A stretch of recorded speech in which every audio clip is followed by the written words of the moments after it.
It does, Ms. Miller. Yep.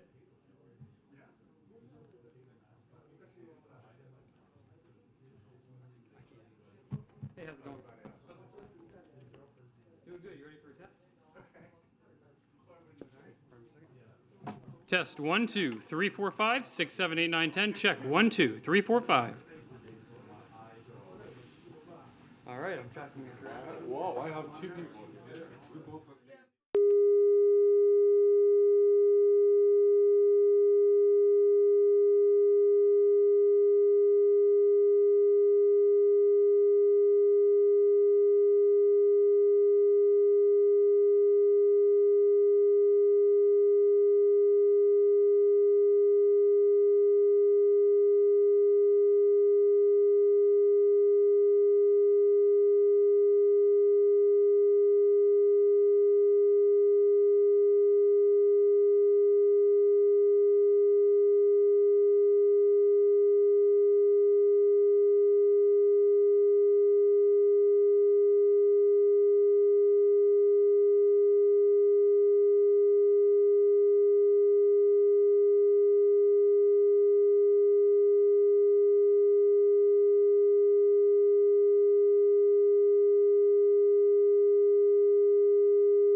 Good afternoon, everyone. Happy Thursday. Have a couple of things and then we'll get to our guests. Got a lot of fun happening today. All right, First Lady Jill Biden is traveling today to the United Kingdom to attend the coronation of His Majesty King Charles III and Her Majesty Queen Consort Camilla on behalf of the United States. The U.S. and the United Kingdom are close allies and strong partners with enduring ties between our countries and peoples. The First Lady is honored to represent the United States for this historic moment. In addition to attending the coronation and participating in coronation activities, the First Lady will also meet with Mrs. Murty, spouse of Prime Minister Rishi Sunak. She will also join the Prime Minister and Mrs. Murty for their coronation big lunch. Her full schedule was released by the First Lady's office earlier this morning. I also want to share that this morning President Biden welcomed Ajay Banga, his nominee for President of the World Bank, to the White House to congratulate him on his resounding selection to lead the bank. They discussed how they will continue to work together to transform the World Bank to reduce poverty, address global challenges, including climate change, and expand prosperity around the globe. With that, my colleague, Admiral John Kirby, is here to discuss our support for Ukraine and National Security Advisor Jake Sullivan's upcoming speech at the Washington Institute on the Biden-Harris administration's Middle East policy, and take your questions that you all have. With that, Admiral, the podium is yours. Thank you. How y'all doing today? Good. So look, I know there's been a lot of questions over the last 24 hours or so about this alleged drone attack at the Kremlin. We're still trying to gather information about what happened, and we just don't have conclusive evidence one way or the other. I know there's lots of questions, but we just don't have conclusive evidence. One thing I can tell you for certain is that the United States was not involved in this incident in any way, contrary to Mr. Peskov's lies. And that's what they are, just lies. Over the past few days, we've also seen Russia continue to launch dozens of missiles and armed drones into Ukraine, striking civilian homes and killing innocent Ukrainians, including shoppers at a supermarket. Russia is continuing to wage a brutal war against the Ukrainian people, and we're committed to continuing to support Ukraine as they defend their country from that aggression, including, as you just saw this week, with yet another package of security assistance, drawdown authority for the president. On Sudan, today the president issued a new executive order to respond to the violence that began in Sudan on the 15th of last month. This new executive order authorizes targeted sanctions that promote accountability for individuals that are responsible for threatening the peace, security, and stability of Sudan, undermining Sudan's democratic transition, and using violence against civilians or committing serious human rights abuses, among other things. The United States stands with the people of Sudan, and we are acting to support their commitment to peace and security. Ooh, sorry about that. As the president's statement noted, the people of Sudan suffered 30 years under an authoritarian regime, but they never gave up their commitment to democracy or their hope for a better future. Their dedication brought down a dictator, only then to endure a military takeover in October of 21, and now more violence among military factions that are fighting for control. The people of Sudan deserve better. And if these two military factions, the leaders of them, really desire for peace and security, if they really have the Sudanese people at their heart, then they should stop fighting. They should put the arms down, abide by the ceasefires they've committed to, and start to get back to the table so we can see a transition to civilian authority. Now, I suspect that that the EO will prompt questions about sanctions and what might be coming next. Let me just get ahead of there and tell you we don't preview sanctions. I don't have any specific sanctions to speak to today. This EO will authorize now the Department of Treasury and others to take a look and see if anything like that's appropriate. And then lastly, as Karine noted this evening, National Security Advisor Jake Sullivan will deliver a keynote address at the Washington Institute's annual conference, where he will outline the administration's approach to the Middle East region, including about how diplomacy and deterrence is fostering a more secure, stable, prosperous region that's interconnected with the world. So I highly recommend y'all tune in and take a look at what Jake has to say tonight. With that, take some questions. Guys, we have 2 guests and not a lot of time, so we'll try and go through this really fast. Thank you, John. Yeah. So you called what Peskov said a lie just a moment ago. Could you talk a little bit about what the motivation for that could or would be, and are you The motivation for his lies? Yeah, well, why would he lie about that? And are you concerned that it's the first step in an escalation as far as conflict? Have you here? seen any Peskov press conferences? I won't even begin to try to estimate why that man says what he says, or what was behind that. Although I will say, from the very beginning, the Russians have been trying to paint this war as some sort of fight with the West against Russia, NATO against Russia, the United States against Russia. So it perfectly fits in his frame, the framing that President Putin has tried to label this war as, like it was some sort of existential threat to Mother Russia, and of course it's not. Russia's the aggressor here. They had diplomatic options on the table before they decided to roll across the border into Ukraine, and they ignored all those options to try to find some sort of diplomatic solution and some sort of peaceful way out of this. They decided war. They're continuing to fight that war. And how quickly should we expect that investigation to be resolved on, What on investigation? the alleged drone incident? We're not investigating it. I want to be clear. I said we're still looking at this. We haven't come to any conclusions one way or the other. We're going to try to learn more, but let's not label it a report or an investigation or anything like that. We're doing the best we can to try to find out what happened. But look, and that's why I pivoted in my opening statement. While I understand the interest in this, and clearly we're interested in it too, let's not lose the bigger picture here. It's not like Mr. Putin has to invent new reasons to kill innocent Ukrainians. He keeps doing it over and over and over again. Now, whether he's going to use this as some sort of pretext is up to him. But just in the last 24 hours, he's bombing shoppers at a supermarket. So the violence just continues one way or the other. Go ahead, Ronnie. Thank you. Thank you, Karine. Hi, John. I'm here. Can you walk us through the thought process of why you decided to impose sanction on Sudan now? We asked you this question many times before, but is it a way to try and you give up on the generals to end this conflict and return to the civil rule? Or is it a way to encourage them actually to end the conflict? And second, why you did not mention General Burhan or General Hamiti by name? You just did not name anybody in this sanction. Well, we didn't announce any sanctions today. As I just said before I turned it over to questions, we don't preview sanctions. I have no sanctions to speak to one way or another. What this EO will do is give us, the administration, thanks to the president's decision to execute this order, to sign this order, will give us authorities and flexibility should we want to apply sanctions as one tool here in order to hold folks accountable and to try to get at a better solution inside Sudan. Now, look, there was no need in reading out the EO to name the leaders of these military factions, but it's not like we're afraid to. We've said all along, we're talking about General Burhan, who is the leader of the SAF, and General Hameti, who's the leader of the Rapid Support Forces. But you shouldn't read into that I'm previewing some specific sanctions against them individually or any other entity. We don't preview sanctions. If and when we've got something with respect to sanctions to speak to, we'll certainly let you guys know. How you decided on the sanctions?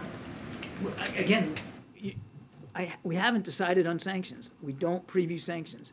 This EO allows for authorities to look at tools, leverage tools, particularly in the case of sanctions, possibly sanctions. But we haven't issued any sanctions. John and Admiral, thank you for being here, and I understand what you're saying. You're still assessing the situation. Can you help us understand what, if any, conversations is the administration having with Ukraine to help it brace for what appears to be a new round of Russian attacks at this point? It's almost a continuous round, Kristen. I think if you're sitting in Kyiv, you wouldn't be talking about a new round. It's almost constant, the barrage that Mr. Putin has continuing to visit upon Ukrainian cities and the Ukrainian people. And what are we doing? We're focusing a lot on air defense. The majority, I don't have the exact figures with me, but the majority of cruise missiles that were launched against Ukraine in just the last 48 to 72 hours, the Ukrainians were able to down using air defense capabilities that have been provided not only by the United States, but by allies and partners. So we are continuing to focus on that. And Secretary of State Blinken said that the U.S. has more confidence in Ukraine's capabilities heading into this spring offensive than was suggested in those leaks. Can you speak to that? How much confidence does the administration have in Ukraine's spring offensive, and when do you expect it to begin? I'll tell you what we're confident in. We're confident that we have done just about everything we can here in the United States, but also speaking broadly for our allies and partners, to make sure they're ready. If and when President Zelensky chooses to go on the offense, and he's the only one that can make that decision. So I can't answer your second question, but I can tell you that we've done everything we can to make sure that they're ready. They have the vast majority, and by vast I mean something to the order of 98% of what they asked for materially to do offensive operations in the spring. They've got it. Armor, artillery, air defense, ammunition, including just the recent package, not to mention the training we've done for multiple brigades of Ukrainian armed forces outside the country. So it's not just the stuff, it's the know-how how to use that stuff in the field for what we call combined arms maneuver, which is what they believe they're going to need, operating in open terrain, integrating mechanized infantry and artillery and air defense all in the field. So we've done everything we can. That doesn't mean that we're going to stop. Doesn't mean like we're just done. You're going to see continued support from the United States going forward. But as for the actual execution of any kind of spring counteroffensive, that's got to be up to President Zelensky. Hey, John. In terms of the potential drone attack on the Kremlin, can you just tell us what your baseline of facts is? I mean, have you been able to authenticate any of these videos? No. Are you able to confirm that there was a drone attack that No. indeed took place? And can you walk us through any of the Next potential... question. You go rapid fire. Can you go through any of the potential theories that you have for what this could have been or what the potential motivations would be? I think the last thing I'm going to do, Jeremy, is speculate up here. We're still trying to ascertain exactly what happened here and do the best we can. And we're going to be humble about this, Jeremy. It may be that we'll never fully understand exactly what happened here. So I think I'm just going to leave it at that. I'm not going to speculate. And then secondly, on China, the U.S. ambassador to China said yesterday that the U.S. is ready to talk and engage at a high level with Beijing. So far, it seems like it's been crickets from Beijing. Have you gotten any signal that China is gearing up to be open to that kind of high-level dialogue again? And are you putting back on the table rescheduling Secretary Blinken's trip to China, which was canceled earlier this year? We never took it off the table. It was postponed. It was never canceled. And I think Secretary Blinken spoke to this yesterday, that they're still communicating with the PRC about trying to get this back on the schedule. We certainly like to get them over to Beijing to open up some more of those lines of communication that the Chinese shut down after Speaker Pelosi visited Taiwan. I would tell you that that's a good segue to my next point, which is the lines of communication with the PRC remain open. I mean, it's quite one-sided at this point. We have an embassy there. We have an ambassador. We have an ability to communicate directly with the Chinese. Certainly through the State Department here at Foggy Bottom in D.C., they have the ability to continue to communicate with the PRC. The lines of communication are not shut down completely. The problem is, Jeremy, that some important lines of communication were shut down, like the military-to-military channel, and we'd like to see that get back opened up because, I mean, I think we can all understand with all the tensions going on, particularly in the South China Sea, that the risks of miscalculation go up when you can't talk to one another. Climate change is another venue, a vehicle for bilateral communications that now is shut down, and I mean, we believe it's an existential threat to the planet. Chinese and the United States are two of the largest emitters of greenhouse gases in the world, so there's value for that line of communication to get back opened up. We're committed to that. Go ahead, Tam. And we have a couple more. Heading into May 11th, the U.S. had some troops going to the U.S. border and other items to prepare for possible influx of migrants. What is the U.S. asking Mexico to do to prepare? Are you expecting them to match that force or anything like that? No, I would walk you away from thinking that this additional force deployment has there's some sort of reciprocal action that we're looking for from Mexico. I'd point you to the readout of Liz Sherwood Randall's trip to Mexico City. I mean, it's clear that we've got good dialogue with Mexican authorities both at getting at drug trafficking as well as illegal immigration. And we're grateful for Mexican government's willingness to continue to take and house migrants that illegally are trying to enter the United States.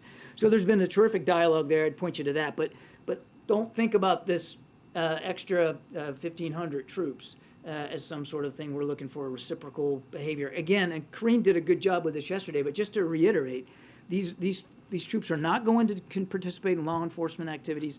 They're simply going for to flesh out what is already an existing mission by DoD on the border with administrative tasks, helping with logistics and sustainment and that kind of thing.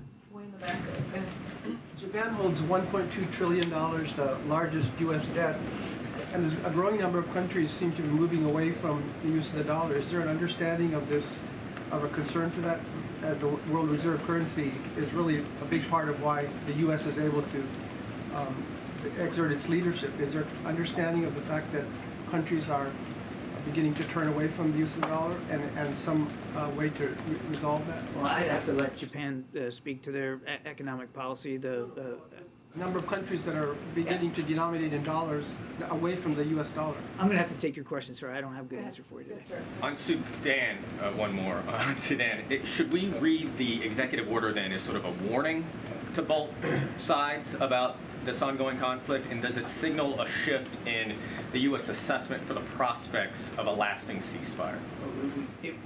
I think it would be terrific if there was no need to execute sanctions one way or another. No, I wouldn't read it as a warning. It's the president setting up the proper authorities in case we want to use those kinds of tools. What we want to happen, and we've said this clearly and repeatedly, is that for them to put down their arms, stop fighting, get back to the table to work on a transition to civilian authority, which is what the Sudanese people want. And just as critically, and I did not mention this, and I was remiss in not doing it, is to allow humanitarian assistance to get in. Food, water, medicine, all are in short supply, in Khartoum in particular, and somewhere more than half, I think it is, of the hospitals in Khartoum are now shut down. None of that's good for the people of Khartoum or Sudan, so that's what we want. But has the analysis shifted at all on sort of the prospects for that ceasefire to hold? We're still working at that. I mean, it has been extended, as you know, a couple of times. There has been sporadic fighting in spite of that. That said, they have led, in general, and I'm speaking generally, to a reduction in the violence, which is good, but it's not good enough because the humanitarian assistance is still not getting in because it's still too tenuous and too dangerous. Okay, time for 3 more. Go ahead, Francesca. Thanks. I'm going as fast as I can. Do you expect to ever be in a position to be able to confirm whether this drone attack took place or not? Okay. As far as President Zelensky and President Biden go, are you expecting any sort of a conversation between them in the near term? A conversation between President Biden and President Zelensky? They talk regularly and frequently. I couldn't tell you when the next conversation is going to be, but these are two leaders that have a frequent, regular communication with. And with respect to the South China Sea, the president is heading to Australia later this month. Could you talk a little bit about what you view to be the benefits of the nuclear-powered submarines and how that would affect military readiness? What this is about helping provide Australia with a nuclear-propelled submarine capability, which will obviously, and you saw the rollout there when we went to San Diego. It's going to take a few years to get them there because the engineering work that has to go into operating safely, which is essentially a miniaturized nuclear reactor on an undersea craft, is pretty complicated. It takes a lot of hard work, and we're looking forward to working with the Australians and the British to get them this capability. What nuclear power does for you in the undersea environment, it gives you staying power. It gives you range, and it gives you duration, so that you can stay underwater, stay hidden, and stay lethal for longer periods of time without having to come up, literally to come up for air. So it's a terrific capability. We're absolutely confident that the Australians are going to be able to master this, and we're already hard at work on getting them there. Go ahead, Weijia. Thank you, Corinne. Thanks, John. Publicly, you've said many times that these allegations are a lie, and I wonder if behind the scenes that message is being delivered as well, and what you can share about engagement with the Russians, if there is any, about understanding what happened. I know of no, and I'd refer you to the State Department, I'm not aware of any private conversations between us and Russian officials over this alleged drone attack. I mean, it just happened yesterday. But, I mean, I think we've been pretty clear that what Mr. Peskov says is just a blatant, bald lie. And I don't know that we need to privately convey that to him. I've been saying it all morning, and I'm saying it here again today. Given the nature of the allegations, what does it tell you about the intensity of possible retaliation? In other words, if it is a false flag operation, is there a concern that the response is going to be proportional? It's hard to look at what's been going on in Ukraine for now more than a year and slap a proportional label on it. Ukraine wasn't threatening anybody. They were certainly not threatening Russia.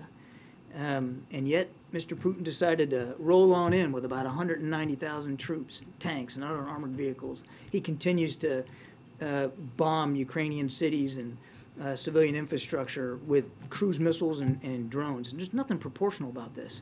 Ukraine's fighting for its life. They're fighting to defend their territory. And we and so many other nations are doing the best we can to help them do that. Now, how Mr. Putin reacts to this alleged drone attack is going to be up to him. But it's difficult to see, at least from where we're sitting, it's difficult to see that he's sitting around waiting for some excuse to continue to victimize the Ukrainian people. Now, maybe he'll use it that way, and I don't know whether it was a false flag. But that's why I pointed you to the last 24 hours. Just in the last 24 hours, 24 Ukrainians killed. Some of them shopping for food for dinner. The brutality is just, it's off the charts. It's not, there's nothing proportional about this fight. Nothing. Last question here. Thanks, Kareem. John, I've got a question about House Oversight Committee subpoena that was issued yesterday. It's seeking an FBI document from 2020 that, quote, describes an alleged criminal scheme involving then Vice President Biden and a foreign national relating to the exchange of money for policy decisions. What's the White House's response to this serious corruption allegation? I'm going to have to refer you to the Justice Department on that. I have nothing for you on that today. No, do you know what country this pertains to, or what policy decision? I have nothing for you, sir. I'm going to have to refer you to the Justice Department, and I'm getting the hook. See ya. Thank you. All right, thank you so much. Trying to move quickly. Our next guest is OMB Director Shalonda Young, who is here to discuss how Speaker McCarthy's Default on America Act would slash programs that families rely on. Before I kick it over to Shalonda, I wanted to note new analysis from Council of Economic Advisors, which confirmed with real-time data that we are already seeing significant market stress from default threats. CEA's analysis showed even getting close to default could be incredibly damaging to financial markets and cause serious economic harm to American workers and businesses. Brinkmanship would cost hundreds of thousands of jobs and slow the economy. An actual default would be even more severe, with the economy losing 8 million jobs. If the default were to last 3 months, 8 million jobs for 3 months, if it were to last for 3 months. There's a broad consensus among economists that default would create an entirely avoidable economic catastrophe. That's what's at stake here. That is what is at stake. That's what the president's been talking about. That's what we've been trying to make very clear for the American people what's ahead. If this were to be allowed by House Republican, with that, I will turn it over to Shalonda Young to discuss House Republicans' Default on America Act in more details. Shalonda, the floor is yours. I am only supposed to come here on budget day, and I promise you I'm not going to surprise you with budget number 2. But still happy to be back with you today. Look, for most Americans outside of this town, which is who we're all here to work for, the conversation around budgets and default are sometimes made to by a lot of leaders here to sound more complicated than they are. It's pretty simple. Last week, we saw House Republicans pass a partisan bill that essentially says we're going to put our entire economy at risk unless the president agrees to our entire agenda. to gut programs hardworking families depend on. Does it sound extreme? It's because it is. Imagine if this president said, here's my budget on March 9th. If you don't take it all, lock, stock, and barrel, don't change a word, pass it without changes, I'd be willing to cause a recession and cost millions of people their jobs. That would be extreme. Look, the president's position is simple. Congress needs to take action to prevent default without hostage taking or political brinksmanship, just as they did 3 times under the last president. He is eager to have a separate conversation about the budget without threatening our economy. But I want to be really clear. This is not some abstract debate. This is about real people's lives. And it's important that people understand exactly what this bill would mean for them. For starters, it would cut veterans' benefits. That's why we saw public outcry from 24 veterans groups when this bill was considered. It jeopardizes public safety, reducing support for law enforcement and laying off 2,000 Border Patrol agents. Undermines rail transit safety, leading to 7,500 fewer rail safety inspection days and increasing wait times at TSA checkpoints. Slashing funding for schools with low-income students, impacting an estimated 26 million students. Taking away nutrition services for seniors. We're talking Meals on Wheels. It will jeopardize health coverage and access for 21 million Americans. The list goes on and on. And by the way, if House Republicans ultimately walk away from some of these deeply unpopular cuts, then their cuts to everything else get worse. The math is just the math. And here's the kicker. Their bill does all of this, even as they separately fight to extend trillions of dollars in tax cuts skewed to the wealthy and corporations in this country. So don't let anyone tell you this is about fiscal responsibility or deficit reduction. It is not. This is about using the threat of a catastrophic default to extract deep cuts that the American people do not support. The president has taken a very different approach. In March, he released a budget that invests in the American people. You've heard me and you've heard the president say this, grows the economy from the middle out and the bottom up, and cuts the deficit by nearly $3 trillion over the next decade. We do that by cutting hundreds of billions of dollars in wasteful spending from big pharma, big oil, and other special interests, and by asking the wealthy and corporations to pay their fair share. You know what we don't do? We don't ask American people to be the only one that gives at the table. We don't cut cancer research, Alzheimer's research, Head Start slots to put our country on a better fiscal path. So the bottom line is, Congress needs to act. Preventing default is their basic constitutional responsibility, and they need to get it done. Thank you. Okay, the math is the math. Go ahead. You've laid out the stakes pretty clearly here, but so far no one seems to be budging. So I wonder, especially given the clock really ticking at this point, we are just a few weeks away, at what point do you start planning for default to actually happen? Have those plans already started? Are you talking with companies? Look, we believe, and this might be Shalonda the optimist, and I've worked with a lot of those members of Congress in my nearly 15 years on the Hill. They all know the devastating results default. Many of them were around in 2011 when our full faith and credit was reduced. And so I have hope that we will find a path to avoid default.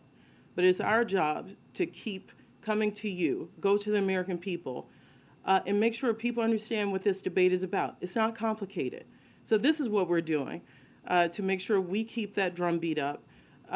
And I do believe the majority of the members of Congress know that that is the wrong path to go down. Look, we saw the partisan process play out. Now we need to pivot to a bipartisan process. That's the only thing that's going to make it to the president's desk and avoid default. You mentioned the U.S. credit rating, which was downgraded the last time we got this close to default in 2011.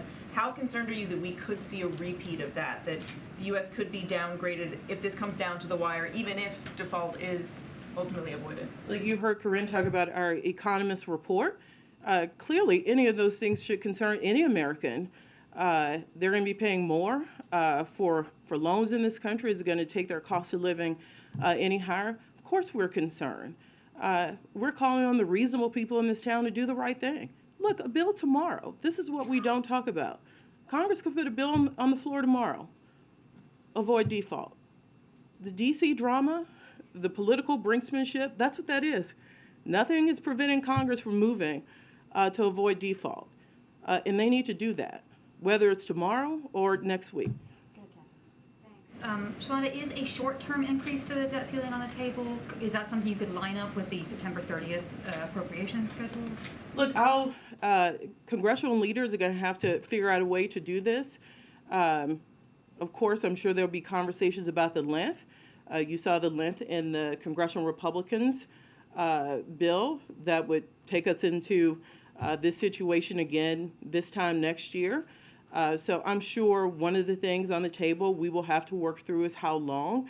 I'm not going to take anything off the table. The important thing to do is to make sure we do this and leave the drama behind, regardless of what length we end up in. And if Congress does not act in time, what's your comfort level with issuing premium bonds, prioritizing payments, some of those strategies we've heard talked about? I'd like to remind people prioritization in many bills moving through Congress ideas, default by another name. Paying some bills, not all bills, default. We are Americans, we pay our bills. So it sounds like from your answer to Catherine's question, you're not taking a short-term stopgap off the table. If Congress were to send the president a bill that would waive the debt ceiling, let's say through the end of September, he would sign it? I mean, right now, remember where our debate is. We're in the take it or leave it phase from congressional Republicans. At least that part of the conversation about length, I would love to be in that part of the conversation because we're at least in the positive. Default's off the table. So I'm happy when we get to that part of the conversation. We're not there yet. And the idea is to put brinksmanship to bed and get to talking on making sure we avoid default. And once we're talking about time frame, that means we're at least on the right side of this debate. Let me ask you a follow-up on the second separate part of the spending question. The president, we've heard him say it a couple of times now. He said it on April 19th when he went to Accokeek, Maryland. He said that the House Speaker talks about limiting spending. All for that, man, let's limit spending. That's the president's quote. What does he mean when he says that? Is he serious about limiting spending, or is he mocking the House Speaker? Is he suggesting that there might be some cuts he would be amenable to? What does he mean when he says that? So I don't know the context of how the president answers this. What I will say is I've talked to the president a lot about spending priorities. This president's made clear, you heard in my topper, there is spending we like not to talk about. Spending on big pharma, spending on big oil. Closing tax loopholes in his budget saves $30 billion. The president's happy to cut that spending. He's been clear about that. Would you rather do that, or would you rather cut Head Start? So this president has not backed away. The problem is who you value in this country. Is it special interest, or do you want to save on the back of people who can least afford it? So quickly, so you laid out how dire the situation is. Then why is the meeting with the House Speaker, Kevin McCarthy, on May 9th? Why not have it today? Well, I don't know where the speaker is and what his schedule is, so I won't speak to trying to get the leaders of the country into the same room. What I do know is the meeting is happening. As you know, the president is going to make clear that default has to come off the table, that he is happy to talk about spending priorities and who you value in this country, what our right tax policy is in this country, why every time we have this debate, it has to go to working families in this country first in order to do the right thing for this country. That's what's important. That message is going to be delivered, and it's going to be delivered next week. Is there a time frame where you see the downgrade could happen? Are you looking at maybe the last week of May, this month, that there possibly could be a downgrade? Is there a date that you guys have identified where there could be a downgrade? Look, I'll remind you, the Secretary's letter, I know it gets reported that it was June 1st. That was, and as early as more confidence goes around a number, the Secretary will refine to make sure all decision makers know what the updated timeline when there's more confidence around it. So I think we need to let that work out before we go into knowing when the credit agencies might speak to the full faith and credit of the U.S. And by the way, the whole reason I'm here today, the whole reason you will hear a full administration vote is because we don't want to get there. Because even that has an impact on the American people. Why would we do that? Thank you. Will the president go to the meeting next week with Republicans with a counteroffer on appropriations at Tuesday's meeting about the debt limit, since they're trying to merge both? Is there going to be a counteroffer on spending? So you've heard my outline of what the president will deliver. Look, I have a question for you. We're skipping a few steps. This bill hasn't gone through the Senate. I've done appropriations a long time. Something tells me those top lines in that bill, there are many Republicans who could not vote for bills that actually told the American people by line item what it means. We've talked a lot about veterans. If people get nervous about those veterans cuts and they decide not to do that, what's next? Cancer research? You zero out the highway money and the transportation bill? Go look, we've done this before. Republicans have done this before. 2013, 2014, put a transportation bill on the floor, never left the floor. Because those cuts hurt communities, whether you're represented by a Democrat or Republican. So we've seen a partisan process that's vague on purpose. Where do you see the details? Let's see when the appropriations process falls down. I think they need to work out some of their own issues to see if those top lines really sail with congressional Republicans writ large when we see spending bills come through. And then they need to tell us what they can pass and get to the president's desk. On appropriations, can I ask one more thing? On appropriations, I know that you sat at the beginning of the year with the 4 cardinals on appropriations and talked about how important it is to get back on a regular order to be done by September. How does that play in here with the debt ceiling negotiations or conversations, and are you still committed to that regular order? We should be. Everyone in this town will tell you regular order is a good thing. It makes it hard. It makes it hard when appropriations spending is being brought in to a default conversation. Those things should be handled separately. That's my entire point.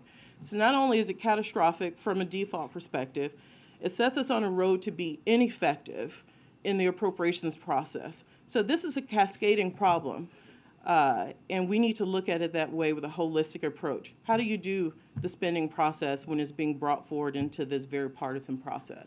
Last question. Thank you. Thank you for being here. You said that nothing's off the table. Does that apply to the president revoking the 14th Amendment if that is necessary, if this comes down to the wire? Oh, well, let me be very clear.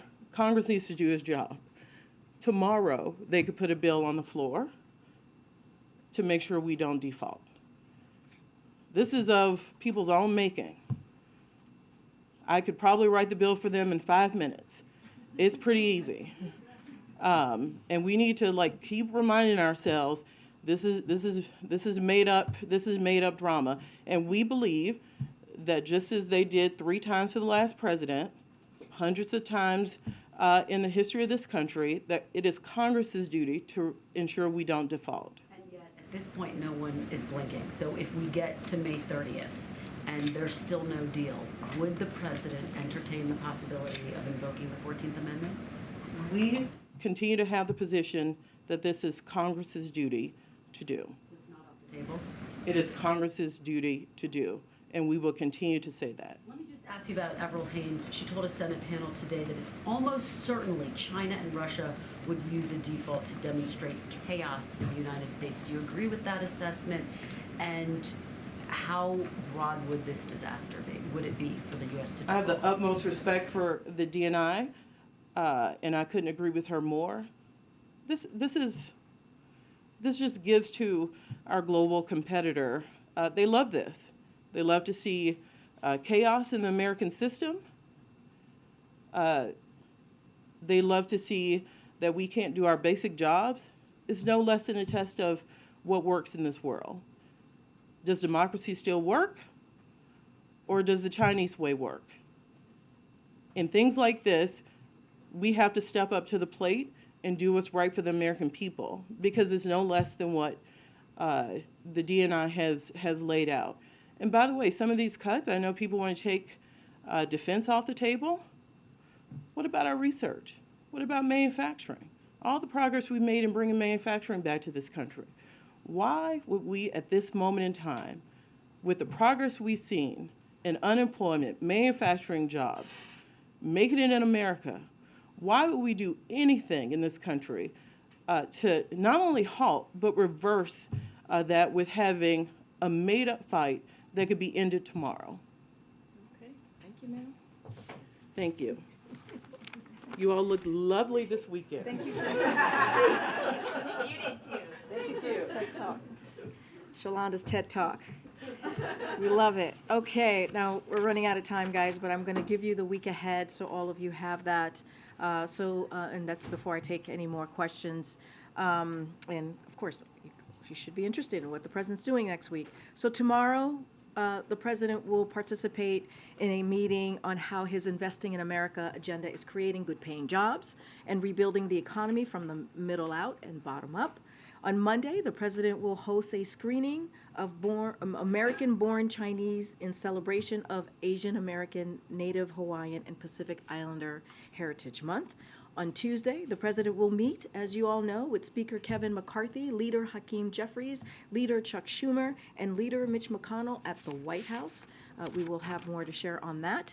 On Friday, President Biden looks forward to welcoming President Pedro Sanchez of Spain to the White House to further deepen the historic ties between the United States and Spain. The two leaders will review our efforts as NATO allies and close partners to strengthen our bilateral defense relationship, transatlantic security, and economic prosperity.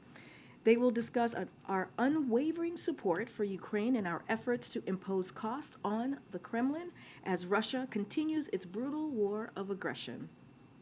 The leaders will coordinate on a range of issues as Spain prepares to assume the rotating presidency of the Council of the European Union in July, including climate change and expanded cooperation with Latin America and the Caribbean. With that, Colleen, good to see you. I haven't seen you since Ireland, I feel like. I know. I think that's right, actually.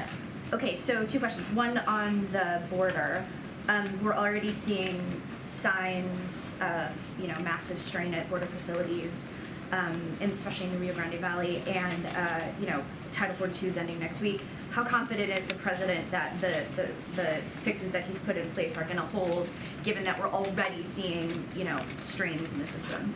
So let me first say that, look, as you know, we have been putting forth policies and programs for the past several months, heading into May 11th and understanding, right, that Title 42 is going to lift. And so you've heard from the Department of Homeland Security, you've heard from the State Department. They just held a press conference last week. And so we have laid out what the tools in our toolbox that the president is able to use to deal with this issue, to deal with the challenges that we're seeing at the border. And this is something that the president has been taking very seriously from the beginning of his administration. And we have asked Congress to take action. We have asked Congress to meet us even halfway as we put forward a legislation on the first day of his administration, a comprehensive immigration piece of legislation. And we understand how important it is to modernize a broken system. So we take this seriously. We put our processes in place. I can say, as some of you are already following, that Secretary Mayorkas is at the border in Texas today with many of your colleagues to assess ongoing preparations for the return to Title VIII immigration processing, something that I spoke about today. They'll be visiting a processing center, a port of entry meeting with migrants and agents, and observing some of the removal flights that DHS is ramping up. Secretary Mayorkas is going to hold a press conference tomorrow at 2 p.m., so I would recommend or suggest, friendly suggestion, to listen in on his press conference on the multi-agency comprehensive response that we're having today. And so I'll leave it there. Look, I can't say what it's going to look like after May 11th, but what I can say is that this is an administration that has taken the challenges that we see at the border very seriously since day one. Thank you. And then on the other question, the president stopped by an AI meeting today, so I wondered if you could talk a little bit about his views on AI and what he asked ChatGPT. So I know there was questions about this, about if the president has used a ChatGPT. Yes, the president has been extensively briefed on ChatGPT and has been and knows how it works. So I can confirm that. I know as it relates to his thoughts, but what I want to, I haven't asked him about his thoughts on it, but look, this is something that is important to the president. This is why he has had continuing engagement on this issue. As you know, he had one very recently with PCAS, and you all got to hear a little bit from him. As it relates today, the vice president and senior administration officials convened the CEO meeting, and these CEOs lead companies at the forefront of AI innovation to underscore the president and vice president's belief that AI is one of the most powerful technologies of our time, but in order to seize the opportunities it presents, we must mitigate the risk. And that's what we want to see. We want the risk mitigated, and we want the products to be safe. And so that is what you're seeing from these this engagement in particular with CEOs, but that is something that the president has certainly want to make sure that we're dealing with AI in the way that, as we know, is the most powerful technology of our time, but we have to make sure that we protect people's rights, and that's what you're seeing this administration doing. Director Young said a moment ago that the math is the math when it comes to the debt ceiling issue. Does that apply to vote count as well? Because neither the House or the Senate have the requisite votes to pass a clean debt limit increase. So the solution that the president is proposing is at odds with the current reality on the Hill. Does he need to adjust in order to get right with reality? No, Congress needs to act, really. And when she says, wait, hold on a second. When she said the math is the math, this is going to be catastrophic for American people. There's a reason why we call the bill that House Republicans put together the Default on America Act, because it is. If they move forward with what they put forward, and we know all of House Republicans and MAGA Republicans voted on this bill, it is going to hurt American families. And it is the president's job to also be very clear with Congress, with Republicans in Congress. You got to do your job. It is simple. You take an oath. This is it. This is the basic thing that you need to do for the American people to make sure that we are not a deadbeat nation. 78 times that we have been able to do this since 1960, 3 times in the last administration. So the question is to them. The question is to Speaker McCarthy, as I've said many times before here, it's to the MAGA Republicans. What is going on here? Why can you not get this done? It is simple. It is simple. And just to take it back to the president has done more for the American people, certainly than MAGA Republicans have done in the last 2 years. Do you have a solution that you can present next week that will get 60 votes in the Senate? The president is going to bring the 4 leaders of the House and the Senate to the White House, as you know, next Tuesday, May 9th, as you just stated, and he's going to lay out what the consequences are. He's going to be very clear that congressional members need to take action. This is their constitutional duty. He's going to be incredibly clear on that, as he has been for months. For months, we've been very clear. We do not understand why they can't get this done. In the last Republican administration, Democrats put their politics aside, and they came together with Republicans and got this done. Look, we can have every year we have a conversation about the budget. That is something that happens, right? You have a conversation about appropriations, you have a conversation about the budget, and you negotiate. That makes sense. We're having a conversation about default? Really? When it's their job to get that done? Go ahead. Thanks, Corinne. I wanted to ask about there's been some tumult in the banking sector, specifically in the stock market, and it seems like the concern has moved from depositors pulling their money out of mid-range banks to investors in mid-range banks. And in 2008, during the financial crisis, U.S. regulators imposed a stop on short selling of these banks. So I'm wondering if that is something that is under consideration by the White House. So I can say the administration is going to closely monitor the market developments, including the short selling pressures on healthy banks. I would have to refer you, Justin, to the SCE on any possible actions, but certainly this is something that we're going to continue to monitor. Quickly, I was just going to follow on Colleen's question. On the AI meeting, the sort of concession from companies going in was that they would allow folks to look at the underlying models at this hacker convention coming up in August. In the Vice President's statement, she said that she and the administration endorsed new laws and regulations on AI. Does the White House want to see AI products go through sort of a regulatory look under the hood before they're released, or are they okay? Are you guys okay with the status quo, which is that stuff is just coming out, and then maybe after the fact companies will agree? So I'm not going to get ahead of the readout. Look, it was a frank conversation. It was a honest, frank conversation, which included discussion on a couple of things. Three main things is the need for companies to be more transparent with policymakers, the public and others about their AI systems, in particular, the importance of being able to evaluate, verify, and validate the safety, security, and the efficacy of AI systems, and the need to ensure AI systems are secure from malicious actors and attacks, as you were just stating, Justin. Look, we have led on these issues since long before these newest generation, generative, I should say, AI products, and will continue to do so in a way that mitigates risk. Again, mitigates risk and protects Americans. That's what we want to move forward with. And look, again, honest conversation, frank conversation. You had 4 CEOs here meeting with the Vice President and the President. That shows how seriously we take it. We had the PCAST meeting just last month to talk about how to talk to, so the President could talk to his team on what we can do. And look, we're going to continue to have these engagement with critical stakeholders on this issue. This is important to the President. Maureen, I heard, you've said many times that it's up to Congress to raise the debt ceiling. If that does not happen, will the White House and the President be confident in saying we did everything in our power to avoid it? I think the question is to Congress. Did they do what they were supposed to do to avoid it? Their constitutional duty. It is, I get the question, and I understand he's the President, and I understand why you all asked a question. But this is so easy. This is not difficult. It truly, truly is not. 78 times this has been done since 1960s.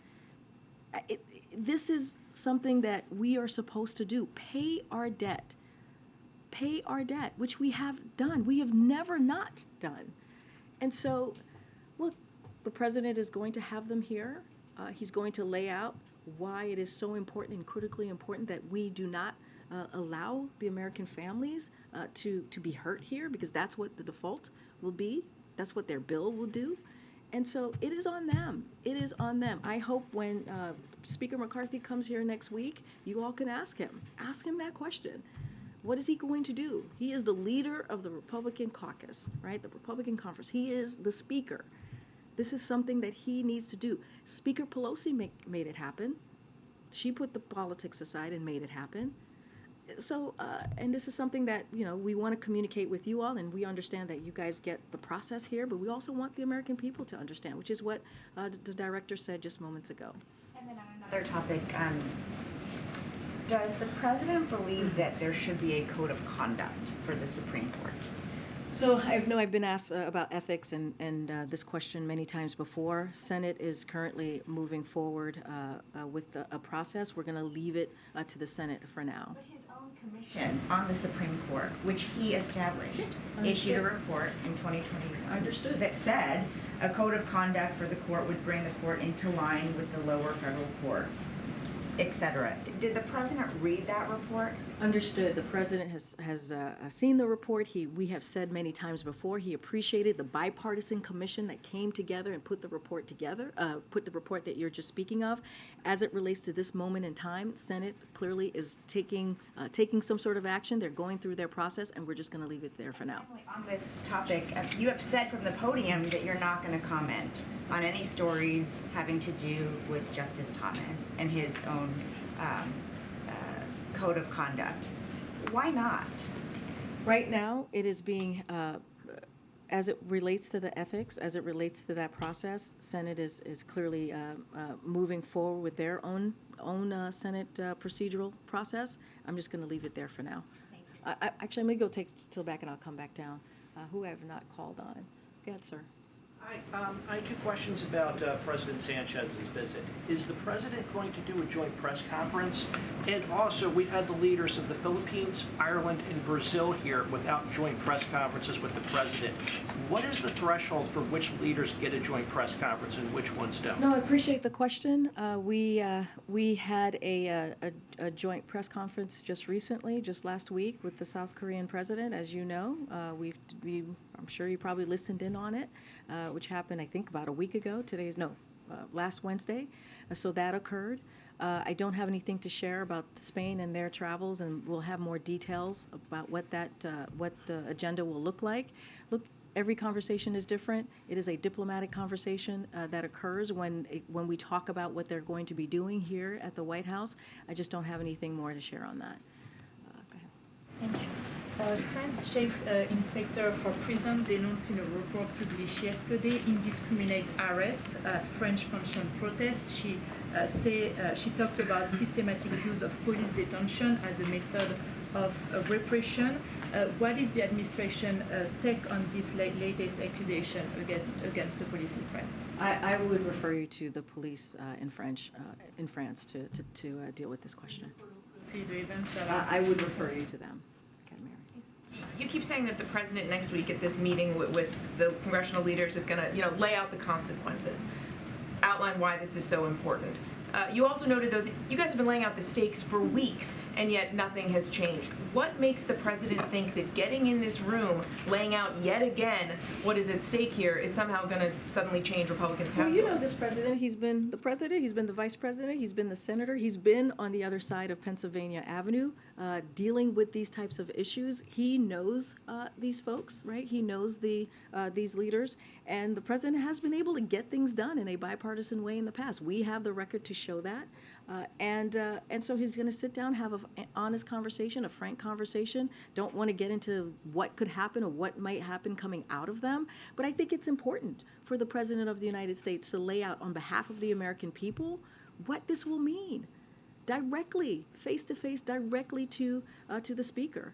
And so that's what you're going to see. Look, we know that Leader Jeffries and we know that Leader Schumer and the President are on the same page. They have been on the same page for months. This is something that Congress needs to do, and we've been calling on Speaker McCarthy and House Republicans to do their jobs. So look, they're going to have a very frank and honest conversation. This is something that the president knows how to do and has done it in various positions. And so we'll see how it goes. One other quick thing. On the shooting in Atlanta, has the president reached out to any of the families or the victims?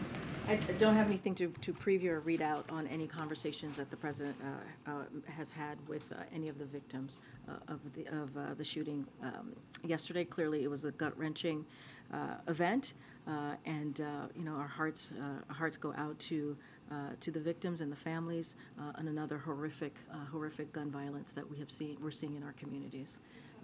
Okay, go ahead, Karen. Thanks, Corinne. What's the White House reaction to the Proud Boys leader and 3 of his top lieutenants of the group being convicted of seditious conspiracy for their role in the January 6th So attack? clearly we have seen the verdict, but while the verdict has been reached in this case, we are also very mindful that there are other similar cases pending, and so we don't want to interfere clearly with those. So I would refer you to the Department of Justice for comment on this case as it related to other cases as well. But we're just going to be really mindful, as we know there are other pending issues here. Okay, thanks everybody. Is Jake Sullivan going to Saudi?